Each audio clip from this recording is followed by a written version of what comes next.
Greetings, Internet. Welcome to Aaron Plays, and I hope you're doing fantastically well.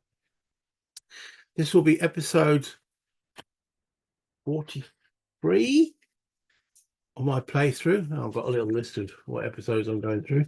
Yeah, episode 43 of my playthrough of Into the Woods by GMT Games, which is the Battle of Shiloh. We're still in the 8 AM turn. Last actual turn, we had Ruggles Division activate and start pushing across.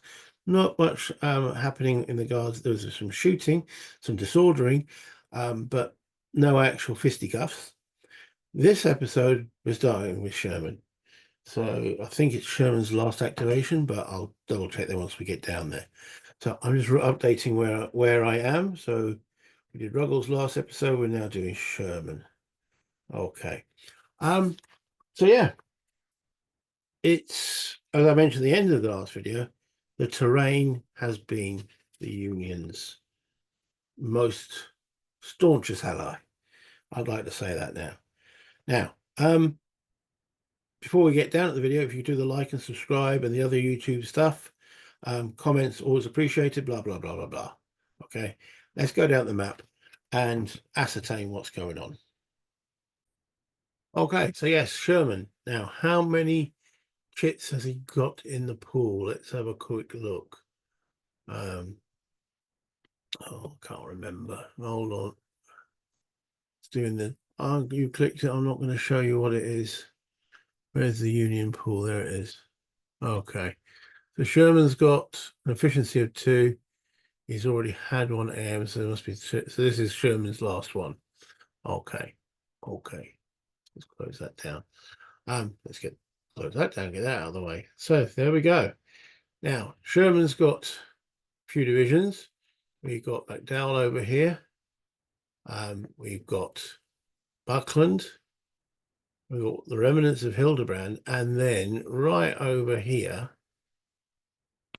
we have Stuart, who's out of command. Okay. He hasn't had an activation yet. He gets 1. Maximum he can get is 2, but because he's out of command, he gets 1 less than Sherman actually gets. So he will have an activation this turn. The question is, what the bloody hell to do with him? Okay, right. Some corrections. I'm doing a deep dive for Stuart to see what actually happens with him, which then caused me to read quite a few of the rules. So there's been a bit of a long pause, and a couple of little things I did wrong.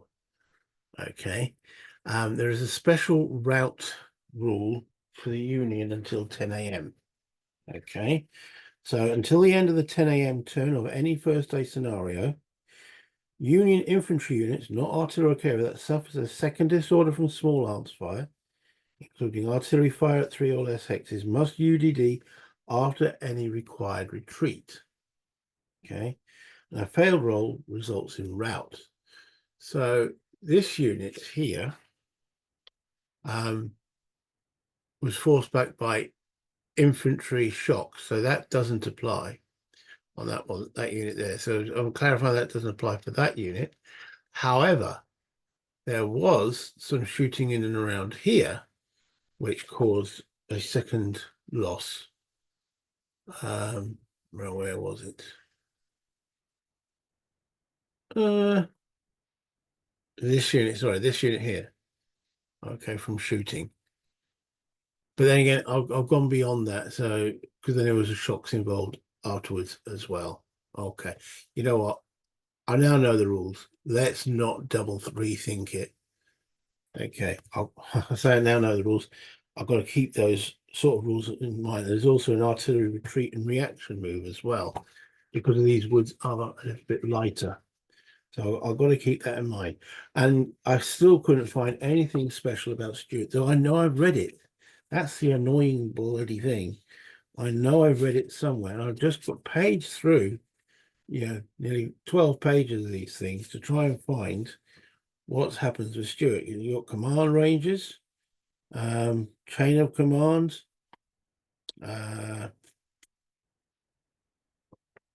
unbrigaded. As I say, I know I've read it somewhere, but if any of you guys can point it out, but It doesn't tell me. I can't remember if he finally joins or rejoins Sherman. Surely he doesn't have to suffer from that. It's only while he's way over here, no matter what, he has a maximum of 2 activations. So the question is what to do with him, because if we just zoom out a little bit, there's not much behind him. We've got these guys, Lauman, who are starting to move, and they want to move to here and here. So is it time to move these guys? Do I move them over to where Sherman is? Why are they way over here in the first place? I mean, we know we've got a whole Confederate corps coming up here, which will be sort of attacking this way, by which time, hopefully, this division, Lauman's and Hurlbut's division, will be sort of floating around here. So I don't see there's any need for them there.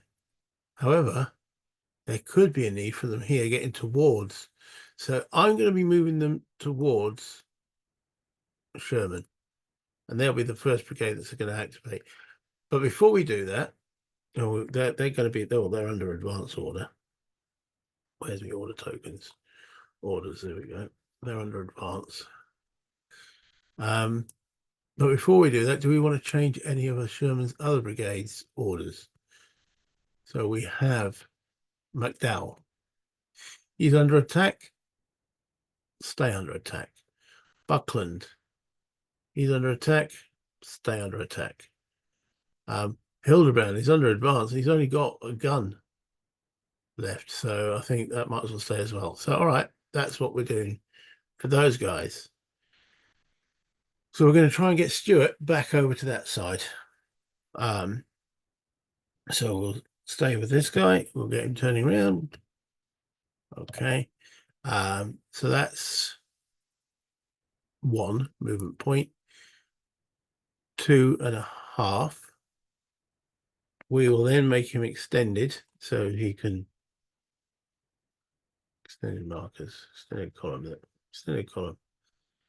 So it's still 2.5, because the way that works now, that'll be 1 for there, and he leaves part of his unit behind, sort of thing, as he extends. So that's 3.5, 4.5, 5.5. Okay. These guys with the fancy pants. Turn him around. That's 3. That's 1.5, 3, 4, and then he gets an extended column, because a maximum of 7 increments can be using if I want to use the road. So it's 1.5, 3, 4, 5, 6. This guy here, wrong way. That's 3, and it's 1 plus 1.5 is 2.5. 3, that's 4, 5, and he gets one of those nice fancy Nancy extended column markers there. Let's put Stuart there with his advance orders, and that's it. I can mark him with like A1 activation. That's because that's all he's going to get. But there we go. He hasn't got any artillery assigned to him. He's got 3 regiments on the march. Get set. No, not just on the march. Why is that doing that? Okay, so that's that one. Okay, now let's have a look what we're doing here. Okay, I'm just going to confirm to myself that Hildebrand has got nobody.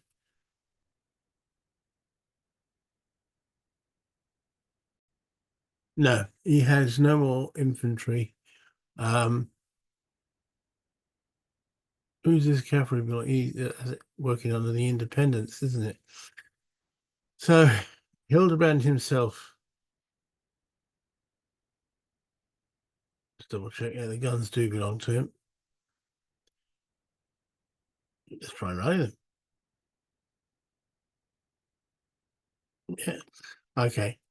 I was reminded of this because this is a multi-battery thing that they take morale together. Their morale is 6. Hildebrand moves on to the guns, makes their morale 7. 5. So those guns stop being disordered. Flip that and flip that. Okay. So that's them guns. That's Hildebrand done. Okay. There's Mr. Sherman himself. Got some cavalry there. Yeah, you're not going to have them sort of charging down full 14 there. That would be a bit silly. All right, so this 78th Ohio, this is all part of Bucklands. So Bucklands consists of, looking at my handy dandy book, 48th Ohio, 70th Ohio, and 72nd Ohio. 78th Ohio. Let me zoom in a little bit. There we go. Don't need to be right, zoom down. 48th and 72nd.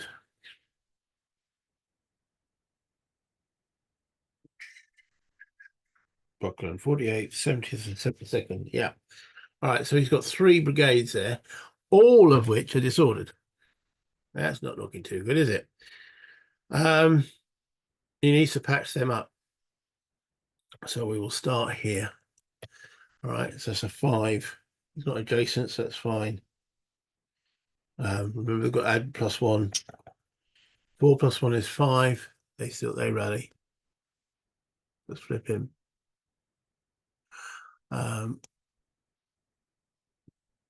This OCC, that's a good point. That means they only got 1 activation. That means they couldn't actually do anything other than rally, which doesn't use an activation. Oh, does it?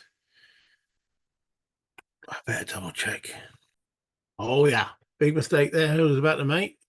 That guy has just recovered. Sorry, dude. Can't do that. Okay. Because sorry, start again. Because Sherman has 2 activations. Okay. Buckland was out of his command, so therefore only has 1 activation, which he's had. If you've only got 1 activation, in the second activation of the turn, he can't activate, and to recover from morale, from disorder, does require an activation. What it doesn't do is it accumulates fatigue. So if he had a second activation and didn't do anything other than recover fatigue, his disorder, then he wouldn't accumulate a fatigue point. However, he cannot recover their morale because he's not activated at the present moment. He's already had 1 activation and he was out of, hence the OCC of Sherman. McDowell was in command, so he does get an activation. Right, I think we got there. So what is McDowell going to do now?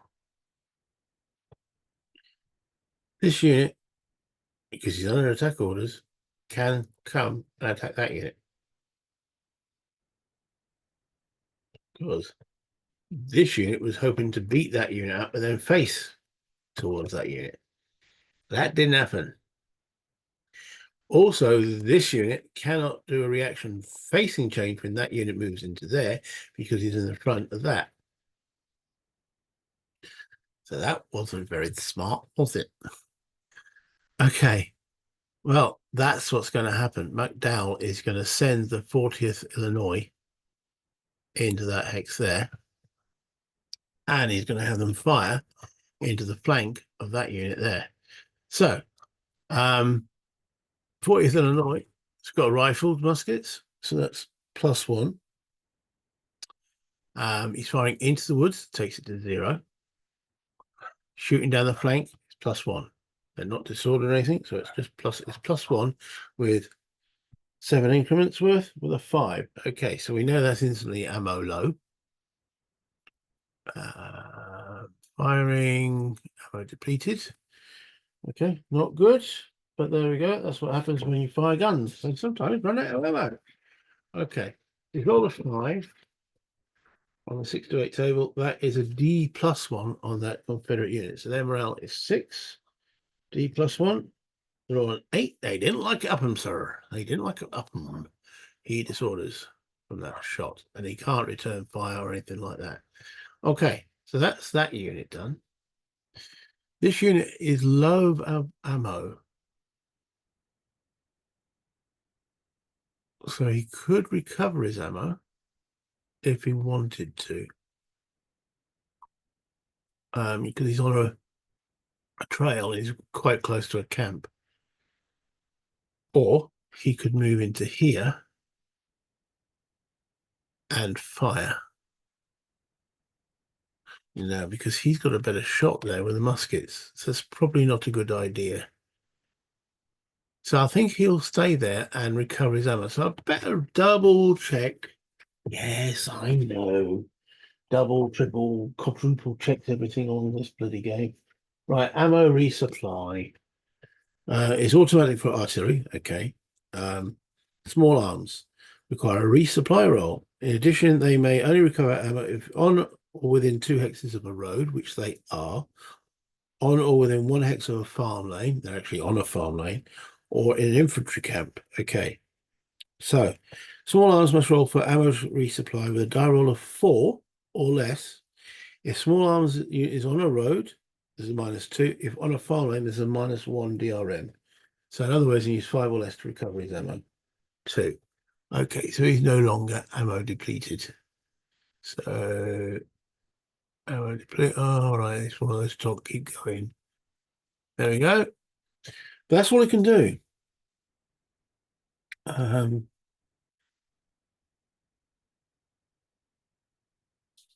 Right. Union units have a +3 DRM for ammo resupply until the end of the 10 a.m. turn. You see, you've got to read 4 or 5 paragraphs turn of any first day scenario. Well, 2 + 3 is 5. And then we worked out that 5 was good enough. This does not apply to rolls for resupply from a camp hex. Blimey. Okay, so they're fine. This unit can move forward as well. So that's 1.5. Can't fire. And then these guns. I think we're going to move the guns into this hex as well. That's within 1, 2, 3, but out of line of sight of any nasty Confederate units. Oh, we're two for both. Sorry, my bad.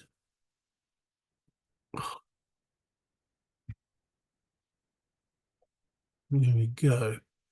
Now, is MacDowell going to go and lead this attack?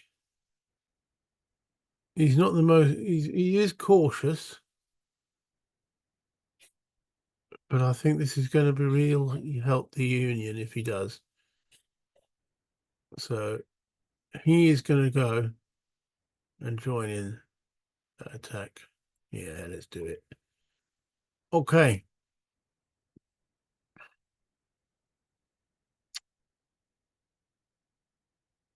Right, so that's the one shock we've got.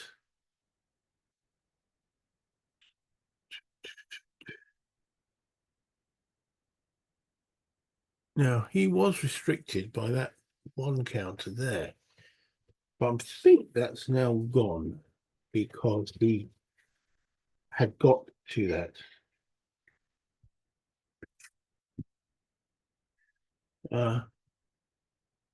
Keep saying McDowell. It's not McDowell, is it? Oh, it is McDowell. McClellan's brigades. Oh, they're not restricted. Sorry, my bad. That must be someone else. Right, okay.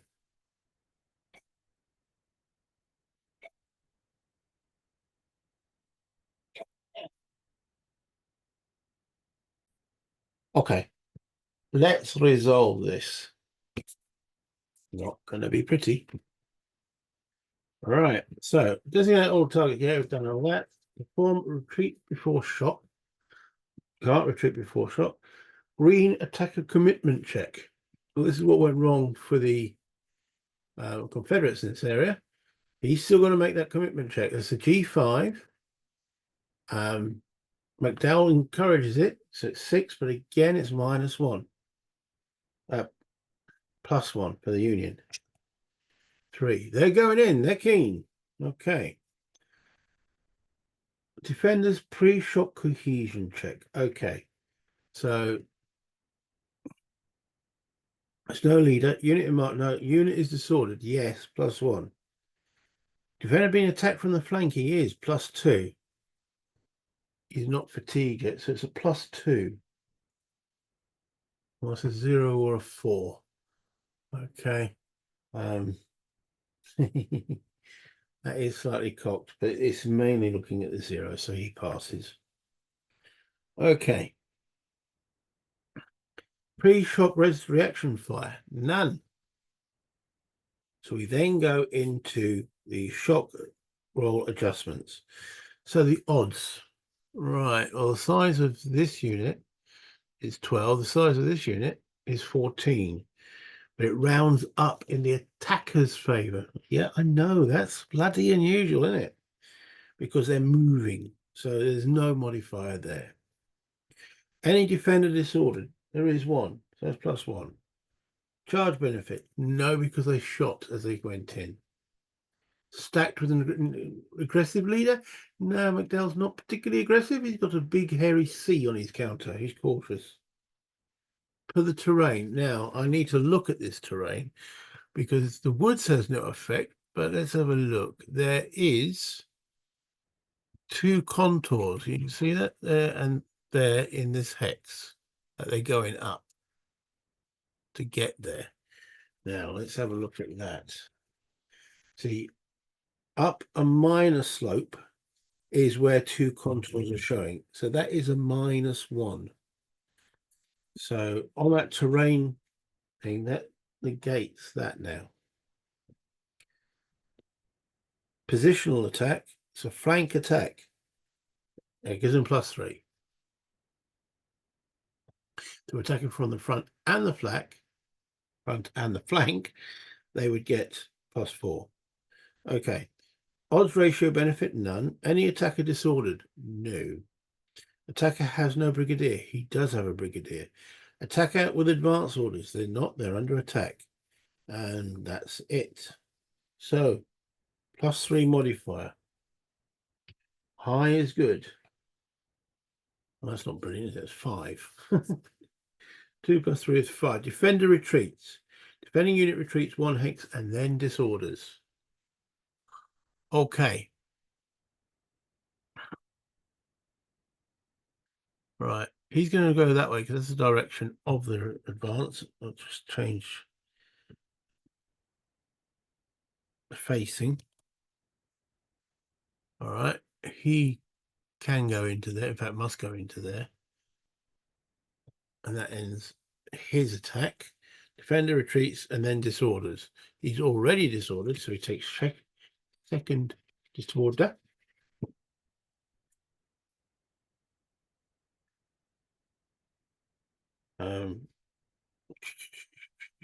Where is it? Pre-shock, no, shock table results. Right, so he now rolls a UDD. If he passes, he loses 1 strength point and then retreats again. If he fails, he routs. Okay. 9, he routs. We have our first Confederate rout. 38 Tennessee. Don't like it. So let me do all the charts and adjustments for that. Okay, they can make a facing change as they advance in there, but probably not ideal. Okay, then because there was a shock and he was the attacker, he now gets disordered. Yeah, that's the way it works, I'm afraid. Okay, and he will now be marked with his A2 marker to show he's had his second activation. Buckland has had All right, what were we doing with Sherman's units here? The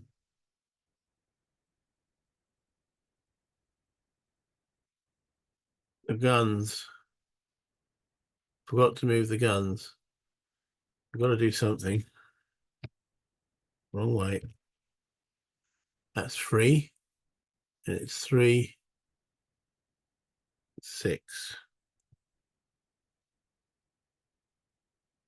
No point in being behind. Sherman himself probably needs to move over here a little bit. And we get rid of his A1, give him an A2, and that is Sherman done. Okay. Has he? Well, they say this wasn't Sherman's finest hour. Yeah, trying to get Buckland into command. McDowell could be tricky. Maybe Sherman needs to move a little bit more. Hildebrand's. Yeah, so Sherman can move, he was there. So it's 1.5 for each woods. 1.5, 3, 4.5, 6, 6.5. No, 6, 7.5, 10. You need to keep both of those guys happy. There's a lot of Confederate units coming up, but yeah, he's got to make sure that these guys remain in command next turn. But losing Buckland only having 1 activation was a real blow, because it would have been nice to get all these guys back for the Union. And we now have the McClernand's division coming up here to give that. So Sherman's front has constricted, and Hildebrand, well, he's only got a battery and it can fire in reaction and such forth anyway. Now it's no longer disordered. All right, so that's Sherman. Let's bring up who's gonna be next. Oh, I've lost my kepi. Get the draw pull. There it is. Get me Union OB. There it is. Don't need it that big, do I? Okay, so we can put Sherman chit back in the pot. Yeah, that's him done. Next up is unassigned. For the Confederates, that's nothing. I think we've assigned all the units. I know for the Union we've got quite a bit. So for the Confederates, though, not really so much. So let's put that back in there. So next chit then is Hindman. Right. Oh, this is interesting because, well, let's have a quick look at this before I'm not going to do it, but we have quite a lot of units. A2, A2. Yeah, so they will use fatigue, but they need to use it to get. I mean, they haven't really touched Miller himself as well. It would have been nice to get Clark going. I know he must still have a chit in there, but Wood and Shaver, they've got to keep pushing, haven't they? They've just really got to keep pushing. They definitely need to capture Spainsfield, because it counts victory at the end of this turn. Barnesfield counts victory end of next turn. Claiborne's in advance. So, yeah, there are things that need to be done. So they will activate. All right, but that will be in the next video. So let's pause this. Let's go back up to the top and see what's going on. Have a little bit of a chat. Yeah, that's where the command control and the efficiency comes in, because whatever the guy in the middle there, he was out of command at the beginning of the turn. He only got 1 activation. In other words, his units are not responding to him. He's not responding to whatever Sherman's telling him to do. The smoke, confusion, and everything, he's just got in the way to the point that he couldn't even recover from disorder. So, doesn't get him fatigue. Yay, his units aren't any more tired. But, yeah, that was a real pain, because now that whole area is held by disordered units. That's the last of Sherman's activation. So in the 9 a.m. turn, if the Confederates can get it going first, they could break through there. Could. Everything's could, would, should have, did in it. So yeah. Now Hyman, yeah, he needs to keep pushing. You're going to start racking up that fatigue points now. Because any shock combat will add a fatigue point, any activation of a brigade will add a fatigue point, to the point where they're going to be yeah. But that's the nature of the terrain, the nature of the battle.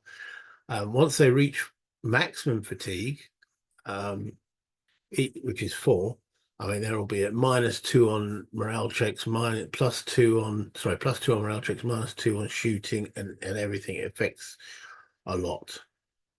I can't get any further than 4 fatigue, but they become that much brittle. That's when you need a reserve to come up. Oh, look, the reserve corps coming up to then take them over, so those guys can fall back into reserve status, recover their fatigue, and then go again. Will they get to go again today? It all depends. So anyway, if you got this far, please hit the like button. Show that you've enjoyed the video, because if you've got this far, you must have either enjoyed it or you just had it on pause and you're cooking your dinner. Either way, hit it anyway. And also, yeah, if you haven't subscribed already and you've got this far and you're watching these trainer videos, please subscribe. Again, it all helps the channel. And finally, as you know, any comments will be much appreciated. But until next time, like the wrong last video, have fun, play games, buy internet,